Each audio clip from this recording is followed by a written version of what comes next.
le Qatar à l'affiche des programmes de France Culture, le magazine de la rédaction d'Hakim Kaspi tout à l'heure à partir de 18h15 sur la route d'Olivia Gesbert à 17h sur France Culture et jusqu'à 9h dans les matins. Le Qatar avec une question, à quoi joue le Qatar, un dossier Qatar pour essayer de comprendre au fond ce que cette petite péninsule a ou aurait derrière la tête avec autant d'investissements. Le Qatar définit souvent comme jouant une sorte de grand écart ou comme le dit Nicolas Beau pour un livre qui sortira dans quelques mois, le vilain petit Qatar, point d'interrogation. Bref, le Qatar intrigue, inquiète ou séduit ou même inspire. Les investissements qataris sont et resteront bienvenus en France. Nous souhaitons même qu'ils s'amplifient, a déclaré il n'y a pas si longtemps la ministre du Commerce extérieur lors d'une rencontre avec la presse le 12 mars 2013. Pour parler de ce Qatar et comprendre donc de quoi il retourne et tenter de comprendre et amorcer une réflexion, nous recevons aujourd'hui Mohamed El Ouafi. Bonjour.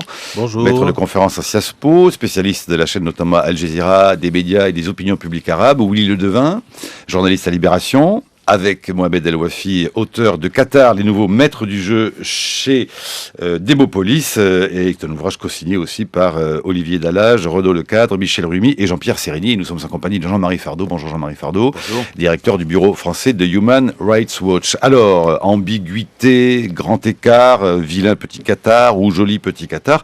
Peut-être d'abord un peu la fiche signalétique de ce pays qui, après l'effet de séduction, semble parfois intriguer, voire inquiéter ceux qui voient notamment les très nombreux investissements et prises de participation en France. Mais ça n'est pas tout de même très nouveau, Mohamed El Ouafi et Willy Ledevin. Vous citez dans votre ouvrage cette petite phrase de Kennedy. Comment une nation aussi petite que l'Irlande peut-elle jouer un tel rôle sur la scène mondiale? Et oui, le Qatar, c'est grand comment? Comme la Corse ou l'Île-de-France, dit-on? Willy Ledevin. Comme la Corse. C'est très très petit. C'est un pays d'abord qu'il faut replacer dans l'équilibre régional, qui est un pays très vulnérable géopolitiquement. Son apparition sur la scène internationale il y a quelques années résulte vraiment d'une inquiétude quant à son intégrité régionale. Pourquoi? Parce que coincé entre l'Iran et l'Arabie Saoudite. Entre l'Arabie Saoudite, rivale, et l'Iran à côté, qui est le géant démographique et qui est chiite. Au Qatar, le Qatar a eu très très peur en voyant l'invasion du Koweït par Saddam Hussein il y a quelques années. Et il y a une peur assez irrationnelle des Qataris que le même type de scénario puisse leur arriver un jour.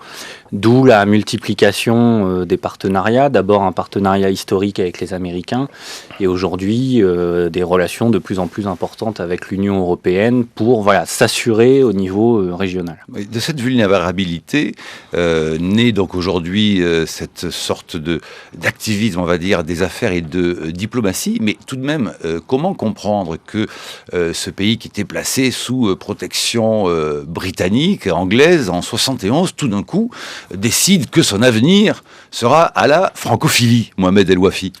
En fait, pour une raison extrêmement simple, donc le Qatar, pendant tout le 19e siècle, mais une grande partie du 20e siècle, jusqu'en 1971, était sous protectorat britannique. Et donc, lorsqu'il est devenu indépendant, il avait besoin tout simplement d'un parrain. Et la Grande-Bretagne, c'était la puissance donc colonisatrice, mais qui était déjà très occupée à protéger donc les Émirats arabes unis. Les États-Unis étaient les alliés de l'Arabie Saoudite. Or, entre l'Arabie Saoudite et le Qatar, il y a une rivalité très importante. Et donc, restait un peu la France. Et donc, c'est le rapprochement entre la France et le Qatar s'est fait donc par défaut au début. Et après, donc, ces relations vont se consolider, se renforcer dans le domaine militaire, premièrement, de la défense, mais après aussi dans le domaine commercial, ce qui donne ce que nous avons aujourd'hui, notamment les renforcements des relations à partir de 2007 avec le président de la République, Nicolas Sarkozy. Ouais, mais pourquoi le retournement tout de même à ce point vers la France au lieu d'avoir essayé de garder les Britanniques? En France, on l'exagère un tout petit peu. En fait, ces relations franco-qatariennes, on les exagère un peu parce qu'on les voit rétrospectivement à partir de ce qui s'est passé avec Nicolas Sarkozy. Mais en réalité, la France, c'est l'absence de la France dans les autres pays, notamment pendant très longtemps en Arabie Saoudite, aux Émirats arabes unis, à Oman. C'est des États qui étaient un peu la chasse gardée des États-Unis, qui nous fait voir donc les relations franco-qatariennes comme des relations exceptionnelles, très étroites. En réalité, elles ne le sont pas historiquement, ils n'étaient pas aussi importantes que cela, mais depuis 2007, c'est vrai qu'il y a un rapprochement spectaculaire. Willy Ledevin. Par ailleurs, il est faux de dire que les relations entre le Qatar et les Britanniques sont à l'arrêt. Au contraire, le Qatar est très très présent dans l'économie britannique. Ah oui, il paraîtrait qu'il voudrait racheter Marks & Spencer maintenant. Entre autres, le Qatar finance des grands projets de logements sociaux en Angleterre, ce qui n'est pas le cas en France. Le Qatar est dans le capital de beaucoup d'entreprises britanniques. Et les investissements en termes de volume sont plus importants en Grande-Bretagne qu'en France. Alors, encore une question. Vous parlez d'État patrimonial dans votre livre, Les nouveaux maîtres du jeu. Le Qatar, est-ce qu'on peut définir là aussi, le Qatar est-il une démocratie? J'ose la question, Mohamed El Wafi. Il faut juste rappeler qu'il y a 1 200 000 habitants à peu près au Qatar, mais que sur ce 1 200 000 habitants, il n'y a que, entre guillemets, en tout cas 200 000, on va dire, natifs nationaux de nationalité qatari. Mohamed El Wafi. Le Qatar, au fait, est un État qui est en réalité dépourvu d'institutions politiques représentatives. C'est-à-dire, il a un parlement nommé par l'émir depuis quelques années, mais il n'y a pas de parti politique, il n'y a pas de syndicat. Donc, au fond, les citoyens ne sont pas représentés au niveau politique. Et le Qatar est géré comme un État patrimonial dans le sens où il y a une confusion entre les biens de l'émir et le bien de l'État. Et donc, au fond, on a une gestion de l'État patrimoniale, c'est-à-dire extrêmement traditionnelle, efficace parce que la décision est prise très rapidement, parce qu'au fait, 3 ou 4 personnes peuvent prendre les décisions les plus importantes. Écoutez, on prend des nombres apparemment au moins 4. Il y a donc l'émir, il y a son Premier ministre, qui est un cousin à lui, qui est également ministre des Affaires étrangères. Il y a son fils. Et sa femme ? Et sa femme, tout à fait. Ne me dites pas que ça tient, le pouvoir qatari ne tient que dans les mains. Pas du tout, ça c'est une vision schématique des choses. Donc c'est-à-dire les décisions les plus importantes au Qatar sont prises par ces 4 personnes. Mais bien sûr, c'est pas elles qui font le travail. Il y a beaucoup de délégations, il y a beaucoup d'étrangers qui conseillent ce pouvoir, c'est-à-dire aussi bien l'émir que sa femme, que son cousin, que son fils, ont autour d'eux une délégation très importante de conseillers, d'experts étrangers qui les aident. C'est pour ça d'ailleurs que dans le livre, j'ai essayé de montrer, donc dans la partie que j'ai rédigée, que l'État qatari n'est pas seulement un État patrimonial, mais c'est également un État virtuel, c'est-à-dire un État qui donc fait cohabiter 2 modes de fonctionnement qui sont un peu contradictoires, le mode de fonctionnement de l'État patrimonial, qui sont archaïques, ou la gestion personnelle, et également les modes de fonctionnement de l'État virtuel, qui est un État presque postmoderne, dans lequel, principalement, il y a une déconnexion entre la richesse et le territoire. Mais donc, quand on parle, par exemple, d'une politique d'investissement du Qatar en France, cette politique-là, elle n'est pas discutée, débattue, ni votée par personne ? Elle est décidée par ces 4 personnes. Elle est parfois critiquée dans la presse qatari, locale, mais d'une manière assez marginale. Il y a bien sûr au Qatar des gens qui ne sont pas du tout d'accord avec cette politique, qui considèrent au contraire que les investissements doivent aller vers les pays les plus pauvres, justement pour les aider, ou aller vers le pays islamique. Mais c'est vrai qu'il y a un monopole de la famille de l'émir sur la décision politique. Alors je ne comprends pas pourquoi, cela dit, vous parlez absolument dans votre livre de vulnérabilité. En termes de PIB par habitant, le Qatar est devenu en 2010 le pays le plus riche du monde. Il bénéficie du plus fort taux de croissance de la région avec près de 16% en 2010 et 19% en 2011. Et le Qatar est, on le sait, le détenteur des 3e réserves de gaz de la planète, 14%, derrière la Russie, 27%, et l'Iran, 15%. Et on sait que de nouvelles découvertes de gisements gaziers promettent au Qatar un long avenir, prospère et fastueux. Donc pourquoi vulnérable, encore une fois ? Au fait, la vulnérabilité n'est pas d'un point de vue matériel. La vulnérabilité, elle est d'un point de vue démographique et d'un point de vue sécuritaire. Démographique parce que plus le Qatar se développe, plus il investit, plus il a besoin d'hommes. Et comme il a un problème de ressources, d'hommes tout simplement, donc il va importer aussi bien des ouvriers que des ingénieurs, que des professeurs. Et avec le temps, donc le pourcentage de population nationale par rapport à la population étrangère se réduit. Et aujourd'hui, on est presque à 20% donc de nationaux. Et la deuxième vulnérabilité, elle est sécuritaire parce que au fond, tout le monde a en tête dans la région l'invasion du Koweït par l'Irak en 1990. Et d'ailleurs, le Koweït, dans les années 80, avait à peu près la même politique que le Qatar, c'est-à-dire une politique d'expansion internationale, d'investissement. Et bien sûr, au fait, après son invasion, tout ça s'est effondré, d'où l'idée de vulnérabilité. Mais sur le plan financier et économique, il est tranquille pendant quelques décennies. Willy Ledevin. Il y a un problème qu'il ne faut pas oublier, c'est que le Qatar, notamment justement au niveau des hydrocarbures, du gaz, pompe la même poche de gaz que les Iraniens dans la mer, et que à terme, il pourrait y avoir des réelles tensions. Il y en a déjà eu. Ça peut monter encore crescendo avec l'Iran voisine. Il ne faut pas que le Qatar se fâche avec l'Iran.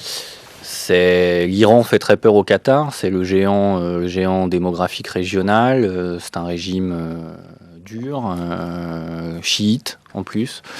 Le Qatar, depuis quelques années, tente de devenir la référence au niveau sunnite, au niveau régional. C'est vraiment l'idée de l'émir actuel. Et pour ça, effectivement, l'émir a eu besoin de s'assurer à l'extérieur. Et notamment, quand on parlait tout à l'heure de la France, on dit les relations franco-qataristes sont intensifiées. C'est pas tant la France finalement qui a choisi le Qatar que le Qatar qui a choisi la France. Ah bon? Bah oui, parce qu'en fait, le Qatar diversifie ses partenariats et ses appuis à l'étranger. Je crois que c'est la plus grande base américaine dans le Golfe qui est au Qatar, militaire. Hein. Le Qatar a diversifié ses partenariats pour réellement s'assurer. Le Qatar aujourd'hui a un besoin impérieux de l'Union européenne. Alors, on parle du Qatar et depuis longtemps comme un médiateur au fond entre l'Europe et le monde arabe. Le Qatar connaissant par cœur tous les réseaux et notamment ou des frères musulmans ou salafistes qui permettent de décrypter aux Européens ce qui se passerait sur le plan, par exemple, des révolutions et de ce qu'on a appelé le printemps arabe. Mais je voudrais savoir, et puisque les questions justement se font tout le temps, voire aujourd'hui sous le mode de y a-t-il un double jeu, comment effectivement le Qatar est-il perçu en matière de diplomatie, à la fois contre l'impérialisme américain et à la fois accueillant la plus grande base américaine de la région et au fond concevant des relations diplomatiques très amicales avec les États-Unis, qui le leur rendent bien. Mohamed El-Wafi ou Willy Ledevin.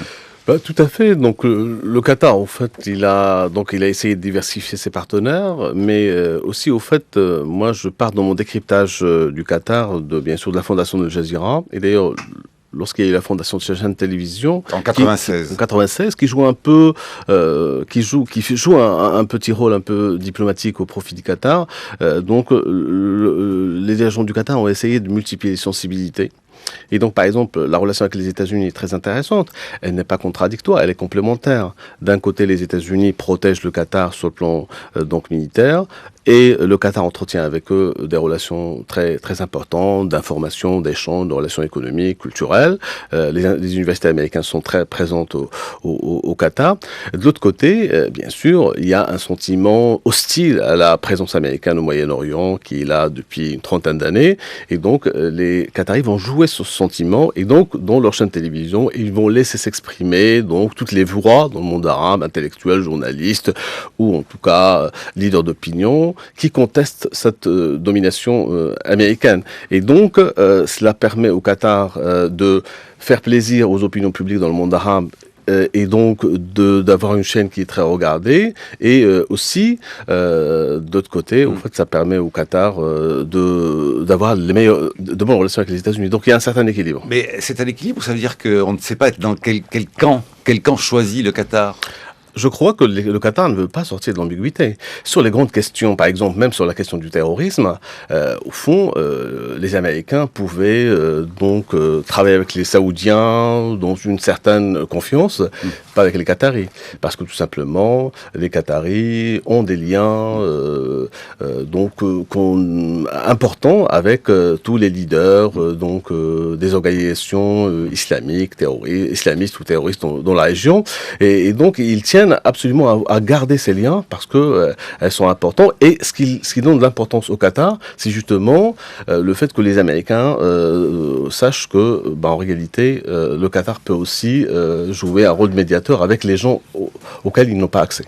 Voilà, jusqu'à ce qu'éventuellement, cela dit, il pourrait craindre qu'il y ait chez eux des révolutions similaires à celles qu'il y a pu y avoir en Libye, qu'ils ont soutenues, ou en Tunisie ou en Égypte, mais qu'ils ne verraient pas d'un bon oeil chez eux. En deux petits mots, Mohamed El-Wafi. Révolution type printemps arabe. Oui. Bien sûr, c'est possible, mais c'est improbable pour l'instant, pour deux raisons. La première, c'est que les citoyens qataris sont très satisfaits sur le plan économique, et l'organisation de la société est tribale, et donc l'émir s'assure la loyauté des tribus, essentiellement en les achetant. 8h17, la chronique de Brice Couturier. Bonjour Brice. Bonjour Marc. Bonjour Marc.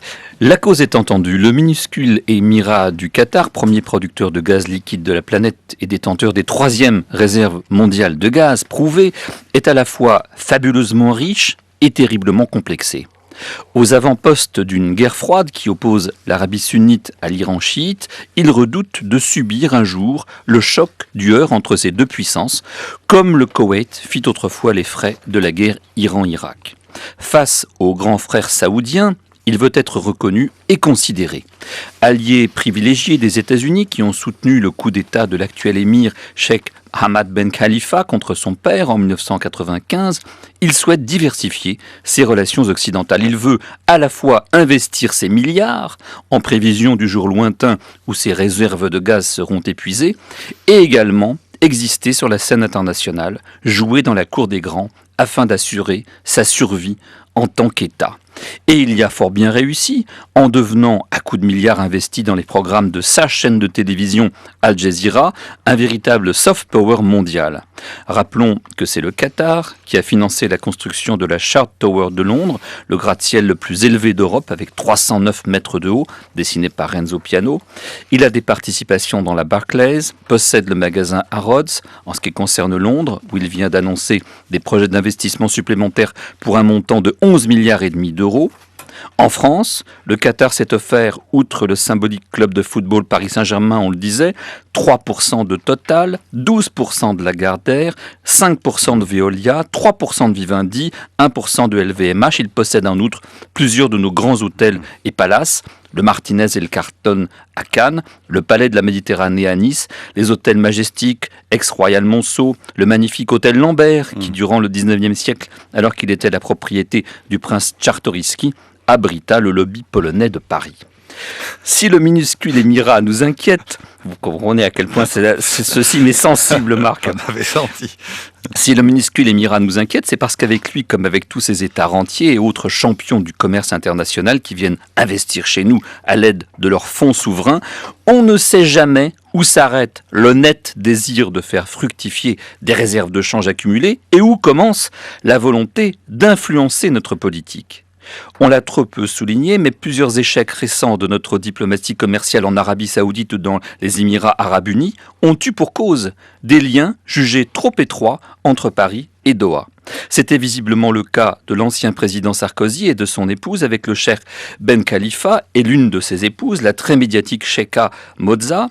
L'ancien président de la République n'avait-il pas concédé aux Qataris désireux d'investir sur notre sol un régime de faveur, comprenant une exonération de la taxe sur les plus-values immobilières et une dispense d'ISF durant les 5 premières années de leur résidence en France? On ne sache pas que le nouveau gouvernement de François Hollande soit revenu sur ses bontés. D'ailleurs, le lobby pro-qatari recrute tant à droite qu'à gauche, dans la classe politique, comme sans doute aussi dans des médias et des labos de recherche. Le Qatar inquiète aussi parce qu'il incarne à la fois un islam moderne en phase avec la mondialisation qui a très habilement su discerner l'aspiration révolutionnaire des peuples arabes et qui a mis à leur service le formidable outil d'information et de propagande qu'est sa chaîne Al Jazeera. Mais l'Émirat est aussi le protecteur attitré des frères musulmans et le sponsor du Hamas. Il est avec nous lorsque nous aidons les insurgés libyens à se débarrasser de Kadhafi, mais par contre, lorsque nous allons chasser les djihadistes du Mali, nous découvrons qu'ils sont équipés via nos amis qataris. Et lorsque le Qatar décide de miser sur la créativité de nos banlieues, on se demande s'il le fait pour faire avancer la cause de l'esprit d'entreprise ou bien celle de l'islam. La chronique de Brice Couturier à consulter, réécouter, télécharger sur franceculture.fr. Alors, réaction peut-être même à la toute dernière des conclusions de Brice Couturier, Jean-Marie Fardeau, Mohamed El Wafi, Willy Ledevin. Je pense que c'est les trois pour le Qatar. Il y a 3 piliers réellement de leur politique extérieure, en tout cas en France. C'est les piliers d'abord politiques et économiques et religieux, effectivement, ça compte. On le verra tout à l'heure dans la façon dont le Qatar entend aujourd'hui jouer un rôle par rapport à l'islam de France. Un des marqueurs qui fait que le Qatar veut à un moment donné aussi apparaître sur le plan religieux, c'est que, prenons un exemple simple sur le PSG, au départ le Qatar a demandé à Leonardo d'acheter des joueurs arabes, Adel Taarabt et Younes Belhanda, ça s'est pas fait. Et c'était une vraie volonté d'afficher aussi ce pilier-là en France. Mohamed El Wafi. Moi, j'ai écouté cette chronique avec attention, mais je trouve au fait qu'elle est représentative de ce courant, au fait, qui donne au Qatar une importance qu'il n'a pas. Ouais. Tout simplement. On en fait trop, à la fois dans l'engouement et maintenant dans l'inquiétude. Tout à fait. Moi, je considère tout simplement que le Qatar, on n'a pas les moyens d'acheter la France. Pour acheter la France, il faut avoir beaucoup d'argent. Voilà. On peut pas acheter des journalistes ou des hommes politiques. Oui, on peut. Bien sûr, on peut. Mais en tout cas, vous parlez tout de même dans votre ouvrage collectif de diplomatie du porte-monnaie. Qu'est-ce que ça veut dire ? Bien sûr, c'est-à-dire que ce sont les ambitions qu'a le Qatar. Le Qatar c'est-à-dire il a peut-être l'ambition de passer de l'économie au politique, c'est de passer de l'influence économique à l'influence politique. Mais au fond, moi, en tout cas, dans la façon de voir les choses, je considère qu'un État, par exemple, comme les Émirats Arabes Unis, investit plus en France que le Qatar. Les investissements américains sont extraordinaires. Donc là, cette inquiétude, pour moi, en fait, n'est pas véritablement justifiée. Et le Qatar vraiment est devenu presque un bouc émissaire. On dit voilà, par exemple, on n'arrive pas à vendre à l'Arabie Saoudite, c'est à cause du Qatar. On n'arrive pas à vendre aux Émirats Arabes Unis, c'est à cause du Qatar. La même chose, au fait, pour la variable sunnite-chiite. Au Qatar, elle ne joue pas véritablement dans la diplomatie qatari. C'est-à-dire l'antagonisme chiite-sunnite n'est pas aussi important que cela. Et d'ailleurs, le Qatar n'a aucun intérêt à activer ce clivage, parce que justement, comme a dit Willy Ledevin tout à l'heure, il partage avec l'Iran le gaz. Les soupçons de corruption, on voit par exemple France Football fait tout un numéro sur l'idée qu'au fond ils auraient tout de même payé beaucoup pour obtenir à la fois la Coupe du Monde de foot et l'assentiment, la bienveillance des autorités françaises ou de Michel Platini. Ces allégations de France Football vous paraissent déplacées ? C'est-à-dire, premièrement, en fait, la corruption dans le football est là depuis très longtemps. Bien sûr, le Qatar, comme tous les autres États, il a sûrement au fait payé pour avoir la Coupe du Monde, mais la Coupe du Monde au Qatar, ce qui pose problème, c'est au fait le défi écologique, c'est le scandale écologique, c'est-à-dire le fait d'organiser la Coupe du Monde en plein été dans un état désertique, et donc là, au fait, tout l'effort qui va être fait pour la climatisation, c'est ça, au fait, les véritables problèmes. Brice, Couturier. Enfin, il est clair quand on lit la presse internationale que l'échec des négociations commerciales de la France avec les Émirats Arabes Unis et avec l'Arabie Saoudite sur une affaire de construction centrale nucléaire où pourtant nous étions donnés gagnants était clairement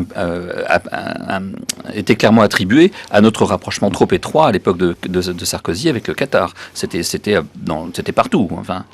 Donc il est clair que nous avons perdu un certain nombre de contrats avec d'autres États du Golfe à cause de nos relations trop étroites avec le Qatar.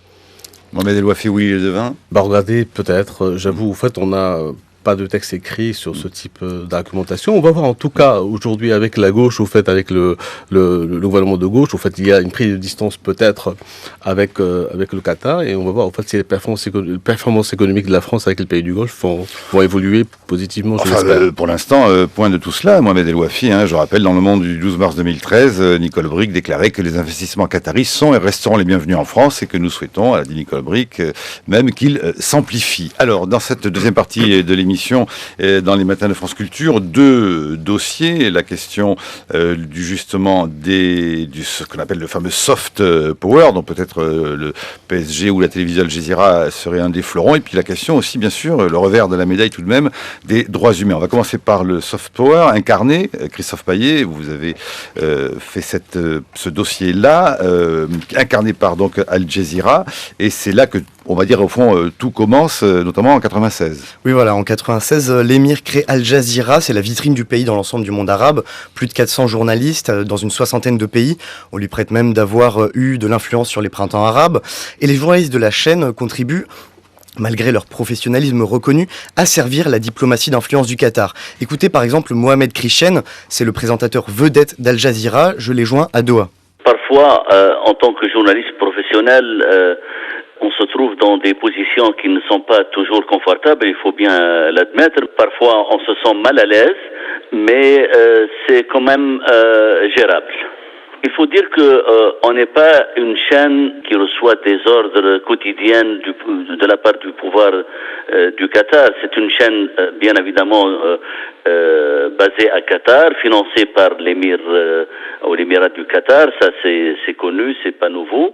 Mais il faut dire que l'agenda éditorial n'est pas toujours fixée à 100% par l'État du Qatar.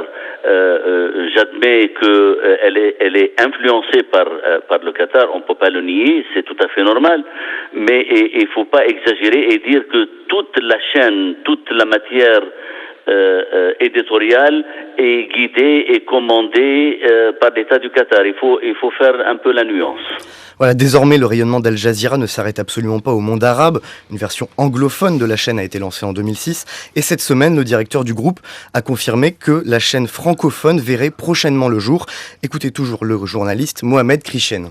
Ça fait 2 ans, Al Jazeera a commencé à avoir des chaînes à l'extérieur.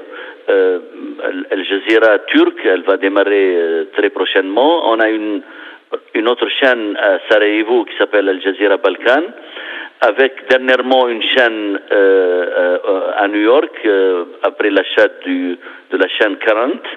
Donc maintenant peut-être c'est le tour d'une chaîne en langue française.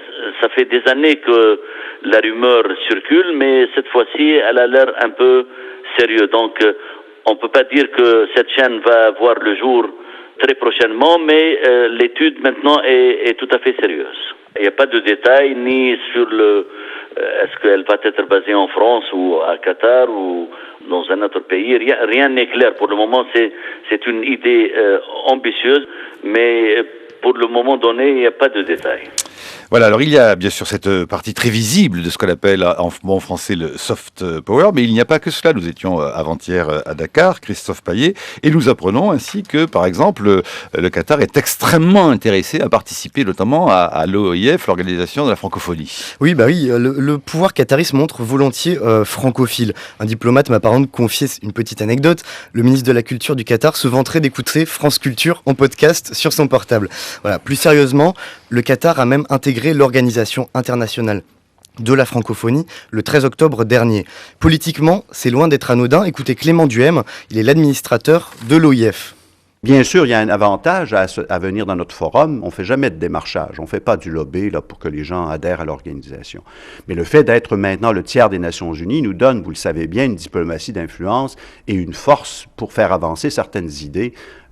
Donc, il y a un avantage à être au sein de l'organisation, bien sûr. Mais il y a aussi des exigences à l'égard du français, à l'égard de la démocratie, à l'égard de la solidarité avec les pays qui sont les plus démunis. Pourtant, il ne semble pas que le Qatar soit le plus grand partisan des droits de l'homme dans son pays.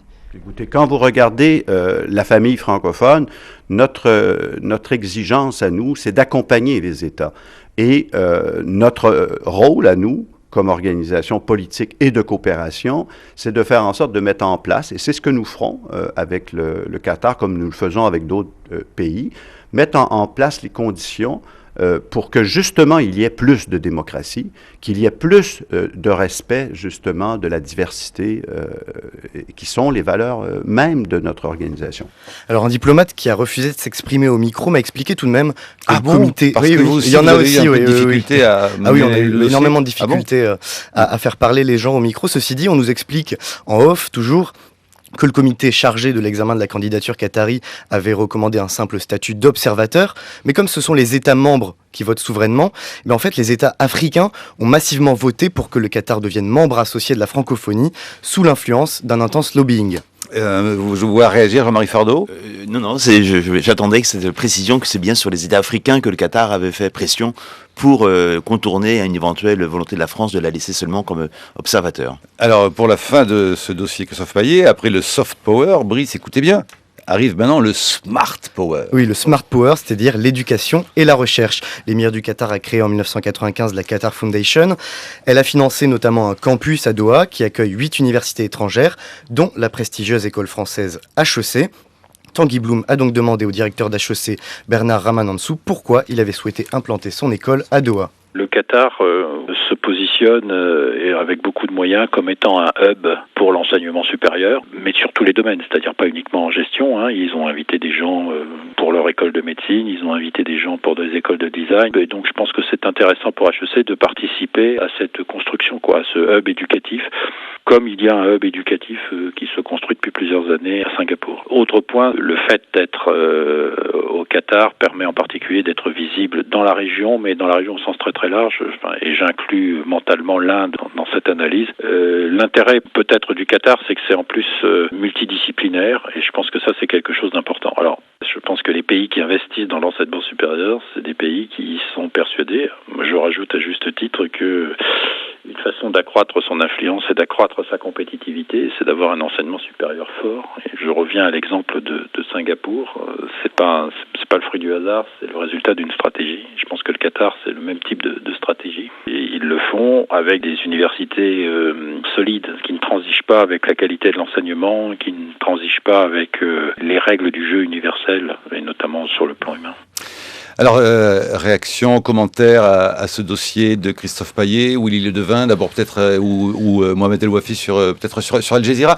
On se faisait l'écho qu'au fond, effectivement, sur Al Jazeera, on a entendu des critiques vis-à-vis du Qatar, du gouvernement du Qatar interne, sur notamment l'affaire des droits de l'homme pour le poète récemment justement condamné, en disant, vous voyez, c'est au fond extrêmement libre, puisqu'on a le droit de critiquer des décisions de justice. Et puis, quelqu'un m'a fait remarquer un jour, oui, mais dans quelle langue as-tu regardé Al Jazeera, en anglais ou en arabe? J'ai dit évidemment en anglais.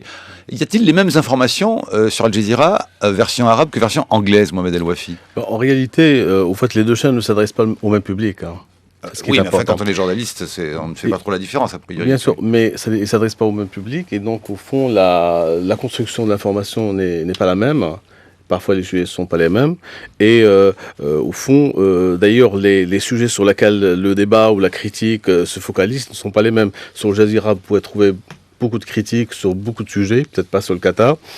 Et sur la chaîne d'information en anglais, moi je trouve que l'information est beaucoup plus maîtrisée, beaucoup plus rationalisée. Il y a moins de critiques, il y a une volonté au fait de faire plus de l'information, justement pour séduire un public qui est intéressé par le monde et par le Moyen-Orient. Il veut s'informer sans entrer dans des controverses, celles que le controverse interne au monde arabe. Willy Ledevin? Non, ce qui est intéressant, c'est ce qu'on disait tout à l'heure aussi, c'est que le Qatar aujourd'hui est une économie basée effectivement sur les hydrocarbures, sur le gaz, sur le pétrole aussi, on le dit assez peu. Mais le Qatar produit quand même un million. C'est le gaz qui gagne la mise. Oui, mais le Qatar produit quand même 1 million de barils par jour.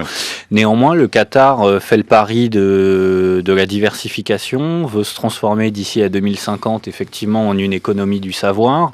Pour ça, ils ont développé toute une politique incitative de grande ampleur pour faire venir les plus grandes entités universitaires américaines, britanniques, françaises, etc.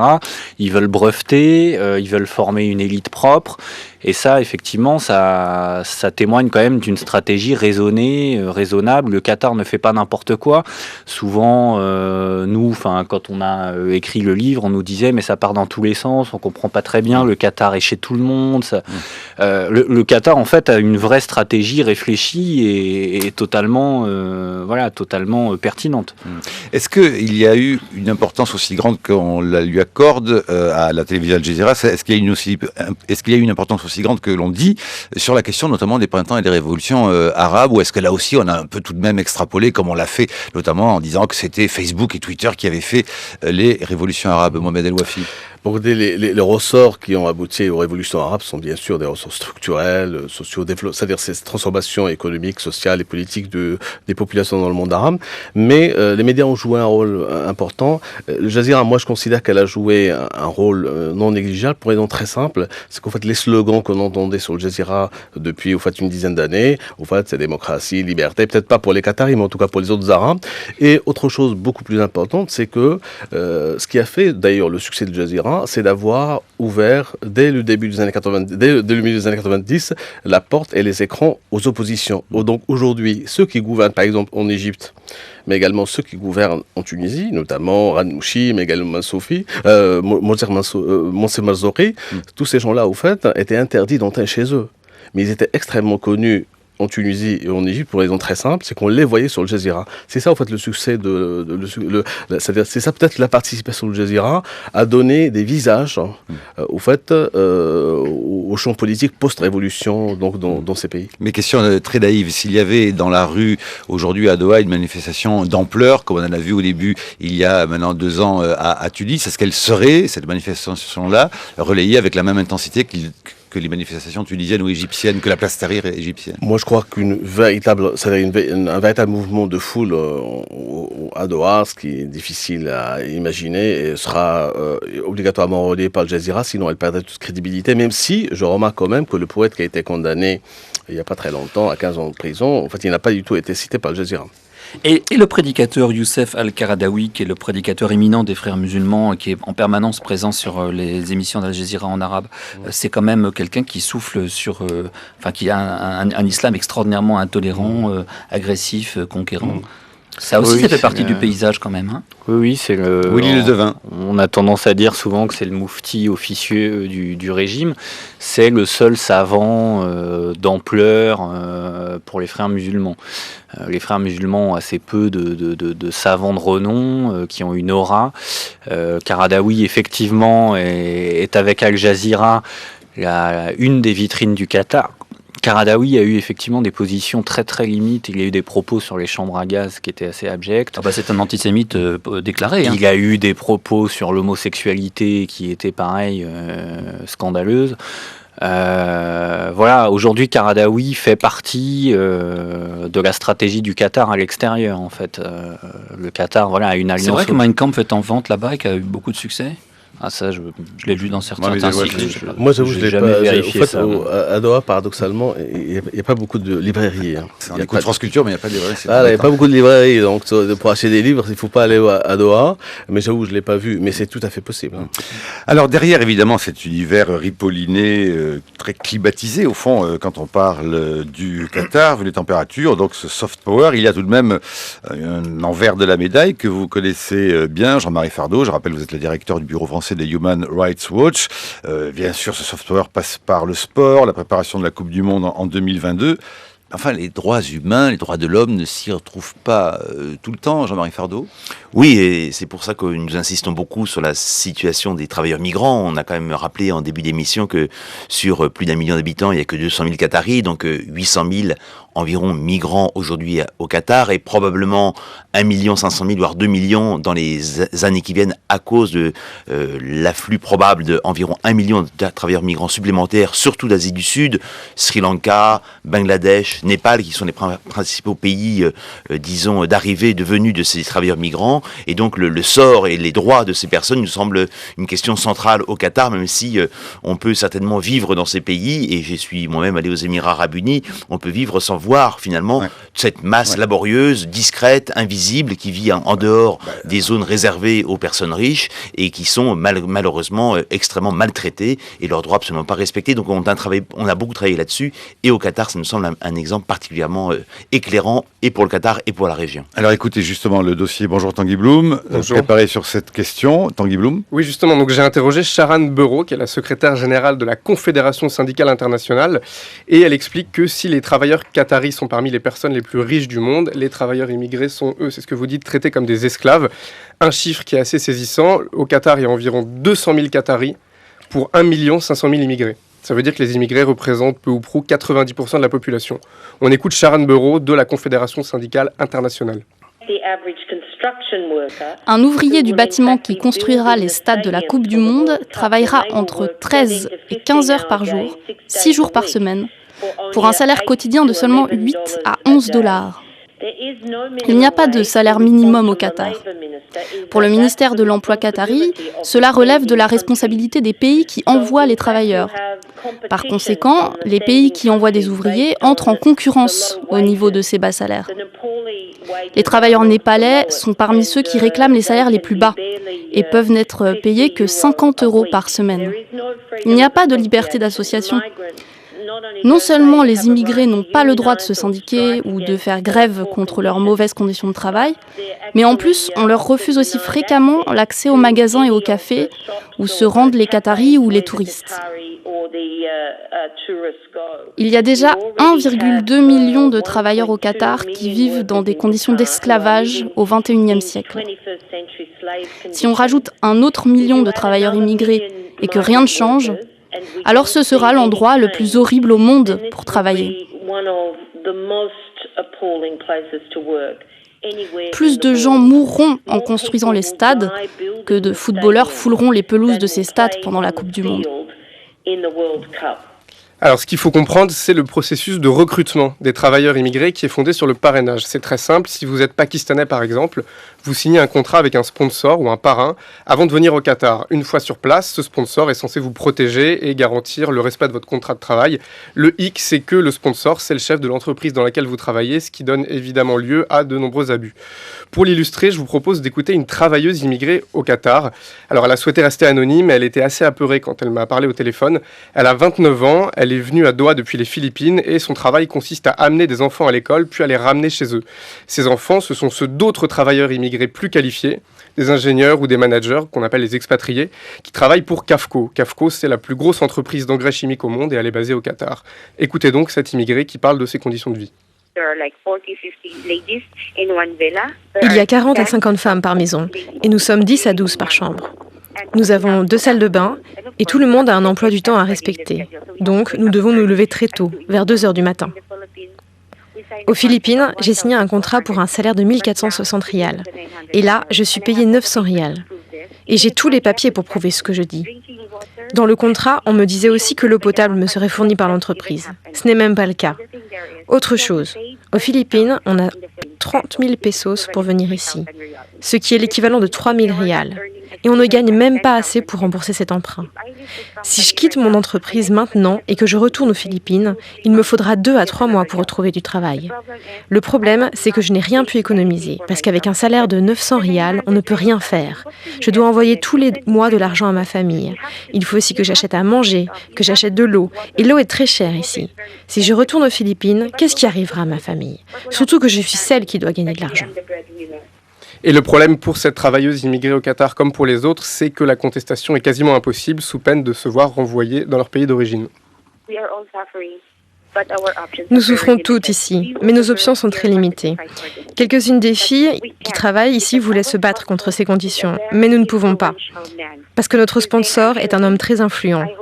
Je vais le nommer et j'espère qu'il entendra cette interview. C'est Sheikh Hamad Jabil Jassim Jeber Al Thani. C'est le nom qui est écrit pour désigner notre principal employeur sur nos contrats de travail. Il est au courant de ce qui se passe dans l'entreprise qu'il sponsorise. Il peut nous renvoyer comme il veut. Personne ne nous défend. J'essaye, mais toutes les filles ont peur à cause d'un incident qui a eu lieu l'année dernière. Ils ont réuni toutes les filles et leur ont demandé de signer un papier pour savoir si elles voulaient retourner chez elles ou si elles voulaient rester au Qatar. Et très peu ont choisi de rester. Je ne veux pas rentrer aux Philippines parce que j'ai déjà dépensé beaucoup d'argent pour venir ici.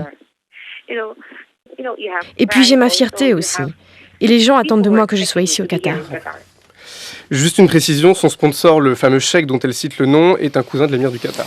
Ouais, ça, c'est... Alors Jean-Marie Fardeau, Human Rights Watch. Cette femme est extraordinairement claire, courageuse et précise dans son témoignage. Il n'y a pas grand-chose à ajouter, si ce n'est qu'on doit en tirer les conséquences. On a 9 ans maintenant. Quels sont vos moyens d'action ? Écoutez, c'est l'image de tous ceux qui vont contribuer à cette Coupe du Monde. Elle a lieu dans 9 ans, donc c'est extrêmement rare dans le domaine des droits de l'homme d'avoir 9 ans devant nous pour faire pression sur tous les acteurs qui vont être présents et investir dans cette Coupe du Monde. Il y a quand même 80 milliards de dollars qui vont être investis par le Qatar. Les sponsors vont se bousculer à la porte de cet émirat pour participer de la fête. Et donc nous avons, une responsabilité, tous ces pays qui vont participer, à nous mobiliser pour demander aux entreprises qui vont investir, à la FIFA, que les conditions de travail des travailleurs migrants dans les 9 ans qui viennent soient les meilleures possibles dans un pays qui a tous les moyens financiers pour offrir des conditions d'habitation, d'accès à l'eau potable, de repos, de conditions de travail, tous les moyens pour garantir des conditions correctes en lien avec des standards internationaux. Est-ce qu'il est difficile pour vous et vos correspondants de travailler sur ces questions-là? Est-ce que vous avez l'oreille ou non, tout de même, des responsables qataris qui peuvent savoir, évidemment, et qui savent que les conditions sont relativement et même plutôt très désastreuses, mais qui, après tout, ne contrôlent pas non plus la direction de chaque entreprise et de chaque employeur? Si, ils peuvent contrôler à peu près tout ce qu'ils veulent, je pense. Donc, s'ils le veulent, ils le peuvent. Aujourd'hui, c'est intéressant comme niveau de dialogue qu'on peut avoir avec eux. Il n'y a pas un rejet du dialogue, on ne ferme pas la porte, on nous dit on va bouger, on va faire des lois qui vont permettre de garantir que les gens qui payent des frais de recrutement dans le pays d'origine n'auront plus à le faire. On va faire des lois pour éviter que les passeports soient confisqués, qui ressemblent à du travail forcé. Or, tout ça, on nous annonce des choses, mais rien. Concrètement, ça fait 2 ans qu'on nous promet que des mesures vont être prises. Rien n'a été fait depuis 2 ans. On est très préoccupés. C'est pour ça qu'aujourd'hui, il faut encore mettre la pression, et votre émission sert à ça aujourd'hui, à ce que les promesses qui sont faites soient réalisées. Il y a des choses très simples à faire. Il faut arrêter de confisquer les passeports. Il faut arrêter de faire payer des gens des frais de recrutement. Il faut arrêter d'interdire aux gens de changer d'employeur. C'est des choses. Et il faut donner des conditions de liberté de logement très simples. repartir s'ils le veulent éventuellement. Il faut un permis de sortie. C'est le seul pays, avec l'Arabie Saoudite dans la région, il faut un permis de sortie du pays. Quelque chose qui n'existe même plus aux Émirats Arabes Unis ou à Dubaï, ou au Koweït. Vous nous rappelez ce que dit votre interlocutrice Tanguy, Sharon Bureau, sur qu'il y aura plus de gens... Elle dit qu'il y aura plus de morts parmi les ouvriers qui construisent les stades de football de la Coupe du Monde que de footballeurs qui fouleront les pelouses. Daniel Salnave? Oui, c'est très impressionnant ce qu'on entend, ces témoignages que vous rapportez. Alors, est-ce que je me trompe ou est-ce qu'on assisterait à la mise en place de la part des autorités qataries d'un discours à destination de l'Occident qui voudrait masquer un peu un certain nombre de réalités?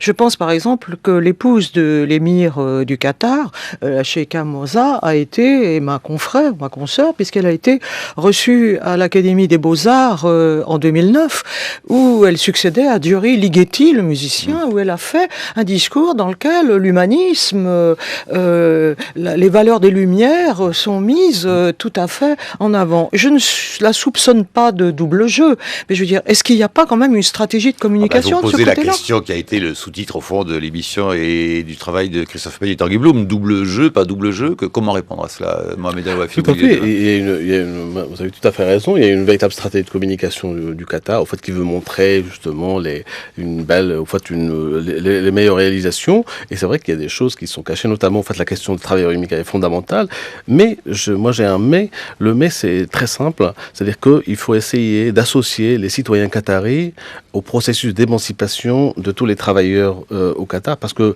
les Qataris aussi n'ont pas le droit d'avoir de syndicats. Et voilà, ils sont également dépossédés de leurs droits politiques. Et donc l'émir souvent joue sur « moi je suis le protecteur des nationaux contre les étrangers » et c'est pour ça que ce type de loi passe. Et en plus, il y a une solidarité entre les pays du Golfe aussi. Tous les pays du Golfe fonctionnent de la même manière. Et donc, il faut avoir un travail sur tous ces pays, mais également sur les pays qui exportent les ouvriers. Mais ça, c'est une question fondamentale. Et bien sûr, les Qataris et les pays du Golfe vivent cette présence étrangère massive, parfois 90% d'étrangers, comme une catastrophe. C'est-à-dire, ils ont peur de ces immigrés, et c'est vrai qu'il faut faire un effort global, parce que le Qatar, en même temps, c'est une zone riche qui peut faire travailler beaucoup de gens, fait vivre des millions de familles dans le monde, mais en même temps, en fait, les conditions de travail sont épouvantables, mais c'est redoutable, parce que vous aurez toujours des travailleurs immigrés qui iront dans le Golfe. En ce moment, par exemple, ce sont les Népalais, c'est-à-dire, par exemple, les Pakistanais ne veulent plus travailler... Ceux qui coûtent le moins cher. Voilà, c'est-à-dire, il y a un certain néolibéralisme économique sauvage qui se pratique, mais c'est une question vraiment fondamentale. Jean-Marie Fardeau? Non, il faudrait juste demander à la femme de l'émir s'il a bien la liste des noms des 191 Népalais qui sont morts sur les chantiers au Qatar au cours des 2 dernières années, des 98 Indiens, alors que le Qatar reconnaît uniquement 6 morts par accident de travailleurs migrants, alors que nous, quand on va à l'ambassade du Népal, à l'ambassade d'Inde, à Doha, ils annoncent les chiffres que je viens de vous donner. Mais alors, pour terminer cette émission, puisque on s'évertue les médias maintenant donc à vouloir dénoncer ce double jeu qatari, est-ce qu'il ne faudrait pas passer peut-être à l'étape suivante? Tout de même, Willy Le Devin, Mohamed El Wafi, Jean-Barry Fardeau, est-ce que les diplomaties européennes et occidentales, après tout, n'accréditent pas ce double jeu? On est très sensible en France et prompt à se lever pour défendre les droits humains, la liberté d'expression, le droit des femmes. Pourquoi on ne le fait pas vis-à-vis du Qatar? Parce que les Qataris sont très habiles. Prenons un cas très simple. Ils sont très habiles. Il faut peut-être, moi je considère tout simplement qu'il faut connaître un peu il faut déconstruire un peu leur stratégie. Par exemple, par rapport aux États-Unis. Les États-Unis, au fait, c'est dans leur relation avec le Qatar, c'est la relation du faible au fort. Mais les Qataris vont dire aux Américains, regardez, nous, on a des relations avec Israël, par exemple. Nous, on peut influencer l'opinion publique arabe. Donc, si vous avez un gros problème dans cette région, on peut vous aider à dialoguer avec les opinions publiques arabes. Donc, en fait, on a. Mais donc là, sur ce coup-là, les droits des travailleurs, les droits humains passent par pertes et profits. Alors, que vous découvriez, mais je ne découvrais pas que la double jeu, ça s'accompagne aussi d'un 2 poids 2 mesures de la part des diplomaties occidentales, et que ce qu'on va dire au Qatar, on va pas dire au Qatar ce qu'on va dire à la Guinée-Conakry ou à la Côte d'Ivoire.